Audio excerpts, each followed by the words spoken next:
With Solar Crown delayed to 2023, my prediction of where Kiloton were in the project has been pushed back. I stopped making car wishlist videos simply because it was getting too close to launch for them to realistically be added. Since then, this year and last year have brought numerous interesting and exciting vehicles. A lot of people have already thought about various models such as the Lotus Emira, the Audi RS6 Avant, and the Toyota Geo Yaris, so I thought I'd try my hand at ones that people might not have considered. Before we get onto my choices though, we first need to think about what would be reasonable candidates to propose to KT. A lot goes into putting a car in a game. It's not simply, hey mate, can we get your Fiat Multiplier for 50 grand?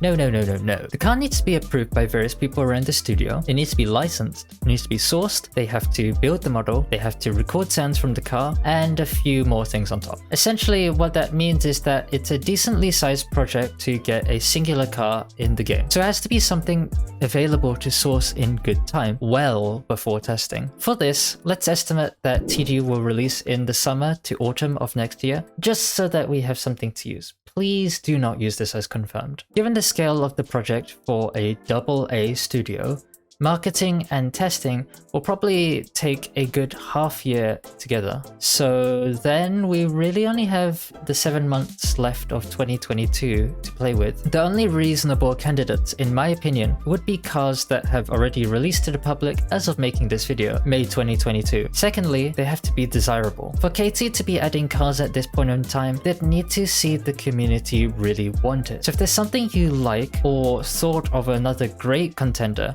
do pop it in the comments because you never know, they might see this. So kicking off the list, we have a car that every modern racing game has, but not the variant that I'm proposing. The Honda NSX Type S. I think it looks really good. It definitely looks like it fits the car drastically better. It's not just visuals that they've changed, it's also performance-wise. It's pretty much a Honda hybrid Audi R8. With just 350 made though, it might be hard for Kiloton to source it. However, the Apollo IE only has 10 models produced, and that's already been confirmed. So I think the NSX is still fair game. You can't have an open world racer without the iconic performance saloons.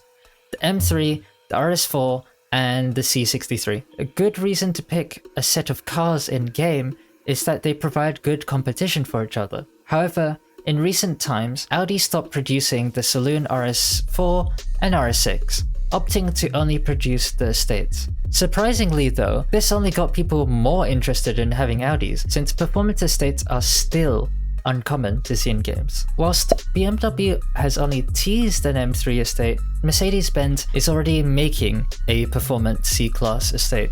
Meet the Mercedes AMG C63 V8 Bi-Turbo Wagon.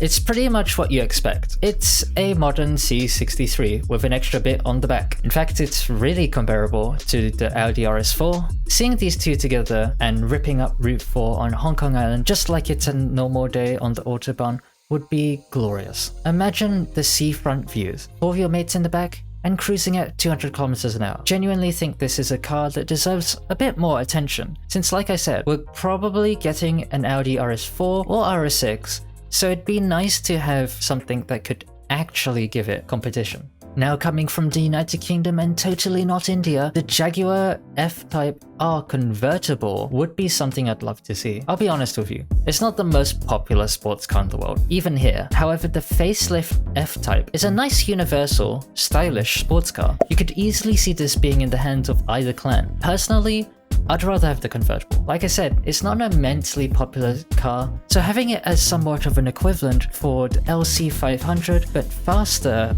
would be quite fun. Exploring the sites of the Titan reservoirs, the roof down, and hearing that V8 roar would be quite the experience. Literally, this road in particular, and stopping over there for a meet with this beauty is nothing to scoff at. Now as you know, Test Drive Unlimited is not just all about racing. It's about the lifestyle and driving / cruising. Don't worry, I'm not actually gonna put the Fiat Multiplier on here. Given that Rolls Royce might not be the easiest to license in-game, we can easily make do with the manufacturers we already have. In fact, this is a split tie between two confirmed manufacturers, the Bentley Flying Spur Milliner and/or the Audi A8L, two luxury flagship saloons. Solar Crown honestly could do with a couple of pure luxury cars solely for cruising or roleplay. Both clans share the same love for luxury cars, is a quote we've had for quite some time now, and with the recent concept art, you can see traces of that throughout both clans. I was tempted to put the A8L Hoch in here, but given that's a China-only model, you could say it's more fitting, but it would be an absolute bitch to source for modeling and recording. The normal A8L is more than adequate. I don't believe many people have talked about these two cars, especially the Flying Spur, mainly because they aren't fast, and that's completely fair. I believe only one or two luxury cars are needed to satisfy fans. Finally, my absolute number one car I want in Test Drive Unlimited Solar Crown is the Hyundai i20N. The i20 is an awesome car. It handles amazing, it sounds stunning,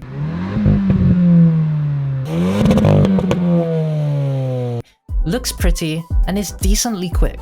With heritage to rally similar to the GR Yaris, it's a great fit for Solar Crown. Whether it's zipping through narrow streets of Hong Kong, to throwing it down the twisty roads of the Peak, I can't really see anywhere on the island where this wouldn't be a fun car. Sure, the i30N, or the Veloster, might be other people's pick from Hyundai, but this is mine. Since it could give the Ford Fiesta ST, the Peugeot 208 GTI, and plenty of other modern, quote-unquote small hot hatches a run for their money. Obviously, this isn't every brand new car. There are so many I wanted to include, like the McLaren Artura, the Nissan Z, and the Honda E. I didn't even get to put my favorite manufacturer's latest release on here, so please, if you had a car in mind and think it's worth a shot, do comment it below. I'd love to hear what ideas you'd come up with, and who knows, maybe Katie might too. For now though, hope you have a nice rest of the week, and thanks for watching. Bye!